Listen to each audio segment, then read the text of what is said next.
do livro Pão Nosso, psicografado pelo médium Francisco Cândido Xavier, através do Espírito Emmanuel.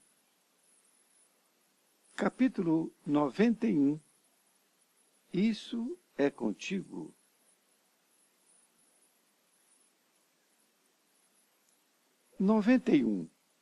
Isso é contigo. E disse: pequei, traindo o sangue inocente. Eles, porém, responderam: que nos importa? Isso é contigo. Mateus 27:4. A palavra da maldade humana é sempre cruel para quantos lhe ouvem as criminosas insinuações. O caso de Judas demonstra a irresponsabilidade e a perversidade de quantos cooperam na execução dos grandes delitos.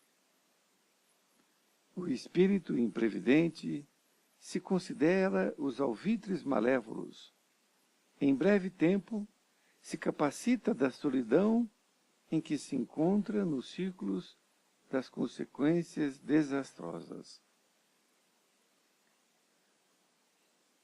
Quem age corretamente encontrará, nos felizes resultados de suas iniciativas, aluviões de companheiros que lhe desejam partilhar as vitórias. Entretanto, muito raramente, sentirá a presença de alguém que lhe comungue as aflições nos dias da derrota temporária. Semelhante realidade induz a criatura à precaução mais insistente. A experiência amarga de Judas repete-se com a maioria dos homens todos os dias, embora em outros setores. Há quem ouça delituosas insinuações da malícia ou da indisciplina no que concerne à tranquilidade interior, às questões de família e ao trabalho comum. Por vezes, o homem respira em paz, desenvolvendo as tarefas que lhe são necessárias. Todavia, é alcançado pelo conselho da inveja ou da desesperação e perturba-se com falsas perspectivas, penetrando inadvertidamente em labirintos escuros e ingratos. Quando reconhece o equívoco do cérebro ou do coração, volta-se ansioso para os conselheiros da véspera. Mas o mundo inferior, refazendo a observação a Judas, exclama em zombaria: que nos importa?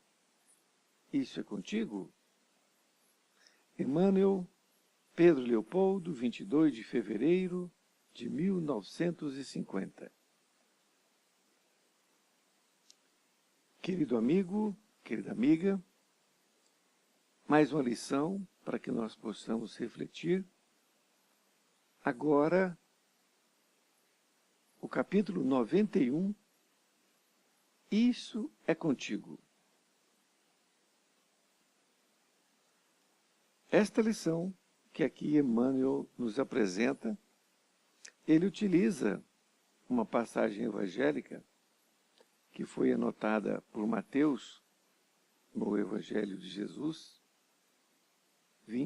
capítulo 27, parágrafo 4, quando ele coloca uma frase que foi dita por Judas. Porque quando Judas recebeu as moedas dos rabinos para trair Jesus, logo depois que ele assim o fez, ele caiu em si. Ele caiu em si diante do fato que ele tinha cometido. E isso acontece com muitas criaturas, que são envolvidas pelo mal, mas logo depois, não muito depois, ele cai em si. Ele vê o tamanho do delito que ele cometeu. E foi exatamente isso. Então, quando Judas traiu Jesus, logo depois que ele tomou consciência daquilo, ele voltou aos rabinos para devolver as moedas. Eles não quiseram receber e ele jogou aquelas moedas, então, ali nas escadarias do palácio, como conta a história. E ele, então, foi dizer para eles que ele tinha pecado. Não é? Então foi quando ele disse, pequei, traindo um sangue inocente. E eles, os rabinos, disseram para ele, que nos importa? Isso é contigo. Isto é, nós não temos nada com isso. Nós demos o dinheiro para você, você fez e o problema é seu. Isso demonstra claramente o que Emmanuel vai nos explicar, que quando você faz um ajuntamento com pessoas do mal, é com você. Você está ali participando do mesmo delito. Agora, quando você volta para si e vê que você está errado, ninguém vai te dar guarida nessa situação. Naturalmente, essas pessoas do mal. E foi o que aconteceu. Eles não quiseram nem saber das suas lamentações, não é? E Emmanuel começa a dizer, então, que a palavra da maldade humana é sempre cruel para quantos lhe ouvem as criminosas insinuações. Isto é, a pessoa que é cruel, no caso aqui os rabinos, que contrataram, vamos assim dizer, Judas para trair Jesus, é sempre cruel. Não tem nenhuma palavra de consolo, nada disso. A palavra é sempre cruel para todos. Nesta outra parte, diz que o caso de Judas demonstra a irresponsabilidade e a perversidade de quantos cooperam na execução dos grandes delitos. Então, Emmanuel diz que o caso de Judas, ele é bem clássico mesmo, porque inicia com a crucificação de Jesus, o que é uma demonstração para todos nós de como devemos agir perante a todos. Diz ainda que o espírito imprevidente se considera os alvitres malévolos. Em breve tempo se capacita da solidão em que se encontra nos ciclos das consequências desastrosas. Então o espírito ele é imprevidente. E se ele considera essas ideias malévolas, mas logo ele vê que ele está numa consequência desastrosa. Então, ele, na verdade, ele não é tão mau quanto aqueles que lhe contrataram. Foi o que aconteceu com Judas. Até porque dizem que Judas, assim como a maioria dos judeus, esperavam que Jesus, que estava previsto no Velho Testamento, que é o Salvador, ele viria para tirar o povo hebreu do jugo dos romanos e de todos os outros, para que formasse uma nação independente. Então, não só Judas, como todos os hebreus tinham essa ideia de que eles iriam ser libertos de todo tipo de injunção que naquele momento estava sendo colocada pelos romanos, não é? Então o povo hebreu, eles eram praticamente ali subjugados pelos romanos. E então aqui Emmanuel coloca exatamente isso, que quando o espírito imprevidente, que foi no caso de Judas, ele não era tão mau, não é? Mas ele foi imprevidente, ele foi levado por uma outra situação, o que não diminui a sua responsabilidade, porque ele foi imprevidente, não é? Então, ele cai nessa situação malévola, mas em breve tempo ele percebe a bobagem que ele fez, não é? E aí ele tem que sofrer essas consequências desastrosas sozinho. Razão pela qual ele veio, inclusive, a se enforcar numa árvore, assim conta a história. Nesta outra parte, Emmanuel continua dizendo que quem age corretamente encontrará, nos felizes resultados de suas iniciativas, aluviões de companheiros que lhe desejam partilhar as vitórias. Entretanto, muito raramente sentirá a presença de alguém que lhe comungue as aflições nos dias de derrota temporária. Muito interessante essa colocação de Emmanuel. Vamos falar de outra forma, se é que é preciso, mas que Emmanuel nos permita e você também nos permita dizer de outra forma. Então, quando nós estamos envolvidos com o bem, não é? E alguma coisa não dá certo, mas mesmo assim nós estamos com os bons espíritos nos ajudando para que aquilo dê certo. Se não deu certo, foi por algum motivo. Ou não era para dar certo, ou então ainda não era o momento, enfim. Mas nós continuamos com essa iniciativa, com esse propósito de fazer o bem, não é? Então a gente continua do mesmo jeito, não é? A gente pode até nos decepcionar de alguma forma, chateado por uns dias, mas continuamos a nossa vida. Mas, entretanto, quando nós comungamos com o mal, não é? Ele diz que muito raramente sentirá a presença de alguém que lhe comungue as aflições nos dias de derrota temporária. Então, quando nós estamos com o mal, como foi o caso de Judas, todos se afastaram dele, não é? Porque logo todo mundo ficou sabendo que ele tinha sido culpado. Então, os próprios discípulos afastaram dele, porque naquele momento é um momento de repúdio que as pessoas têm para com aquele que está ali cometendo mal. Dificilmente alguém muito altruísta tem esse sentimento de perdão já naquele momento, perdoar a criatura e poder ali, não é, dar um consolo para ele, daquela pessoa que cometeu aquele delito. É difícil, é o que Emmanuel diz, né? Muito raramente, muito raramente. Continuando, diz que semelhante realidade induz a criatura à precaução mais insistente. Então, diante desta realidade que foi aqui, nesse parágrafo colocado, Emmanuel nos alerta que nós temos que ter uma precaução mais insistente. Então, temos que ficar bem atentos para que nós não caiamos no delito, não é?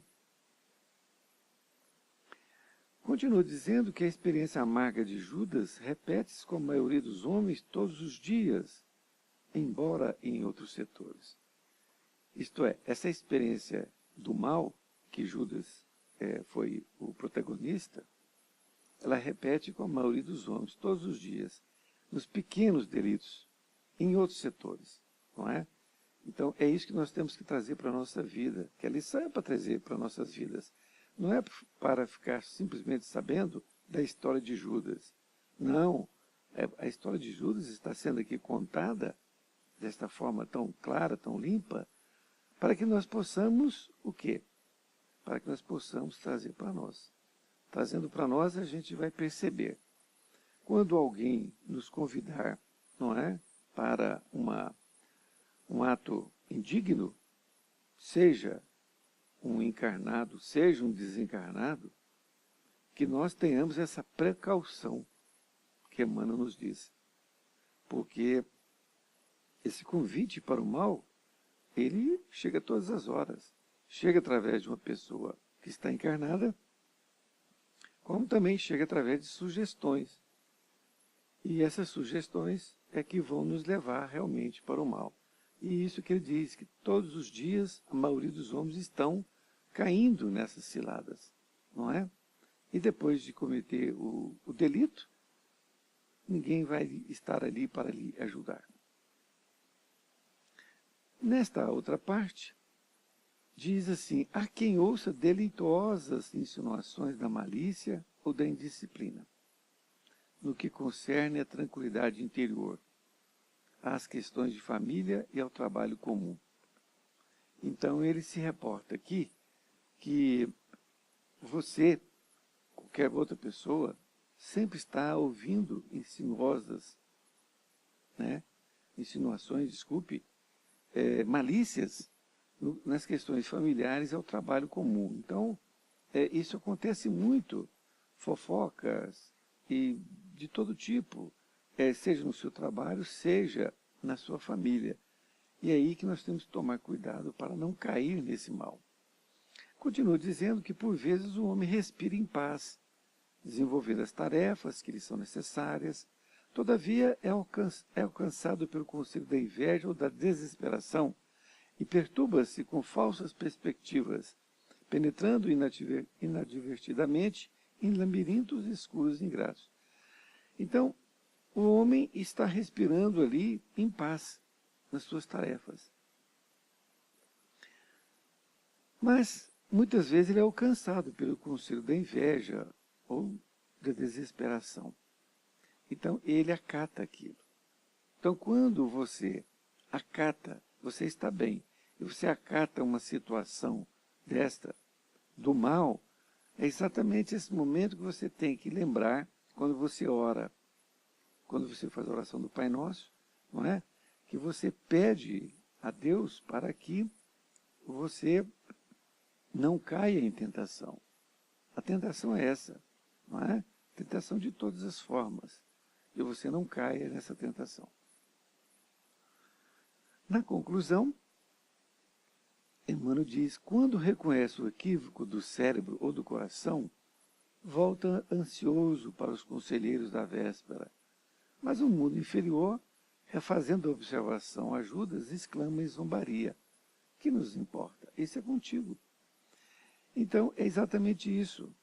Então, quando nós reconhecemos, porque quando nós não reconhecemos, continuamos no mal. E o sofrimento continua também, o que é mais interessante, não é? Porque uma vez você ter cometido o delito, você continua ali vibrando o mal e recebendo o mal. E aí é preciso você o quê? Reconhecer o equívoco, seja do cérebro, seja do coração, ou de ambos, não é?